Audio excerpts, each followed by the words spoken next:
Bonjour, je suis Sandrine, donc je suis herbaliste et exploitante de gîtes ruraux.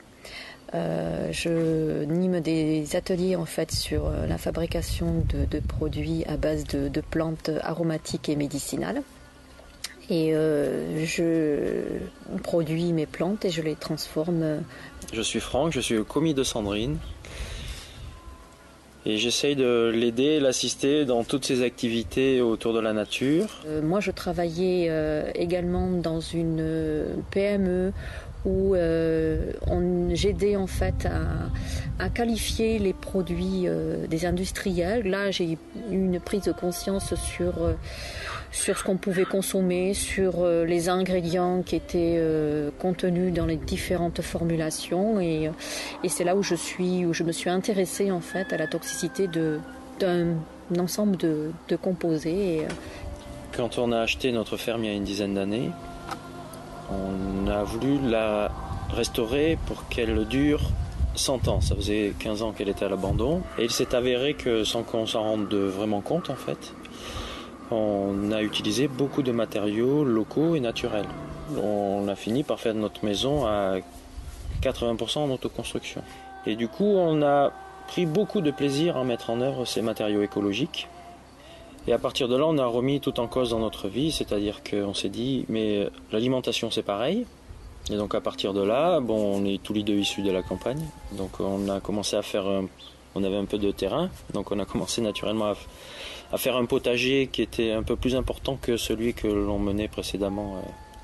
Et puis on a commencé à mettre des variétés anciennes pour, de la même façon, opposer les légumes anciens, locaux, rustiques, variétés le plus fixe possible, aux légumes et fruits que l'on pouvait trouver traditionnellement dans le commerce. Et là encore une fois, ça nous a démontré que d'une façon très simple, en cuisinant ces produits venus à maturité, des variétés peu courantes, on arrivait de toute façon, nous, à prendre beaucoup de plaisir, à la fois à les consommer directement, mais à les partager avec nos amis.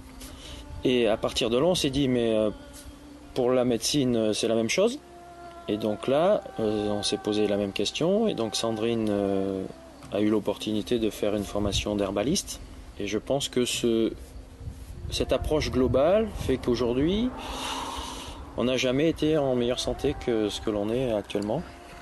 C'est-à-dire qu'il y a des comportements sociétals qui, aujourd'hui, nous exaspèrent. Ouais. Mais on a quand même un pied dans la modernité.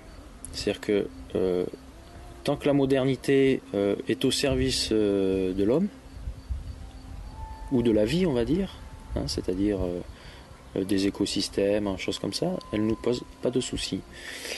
Dès qu'effectivement la modernité dénigre quelque espèce vivante que ce soit, du plus petit micro-organisme à l'éléphant de je ne sais où, en passant par l'espèce humaine, là ça nous dérange. Mais le colibri, on adhère complètement à toutes ces idées.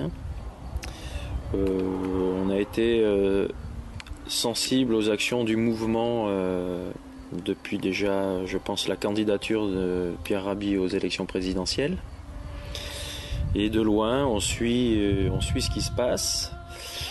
Voilà, jusqu'à participer de façon très sporadique, mais à quelques réunions locales, et à suivre effectivement ce qui se fait. C'est, je pense, super important. On adhère à l'agroécologie, bien sûr, à ses valeurs humanistes. Voilà.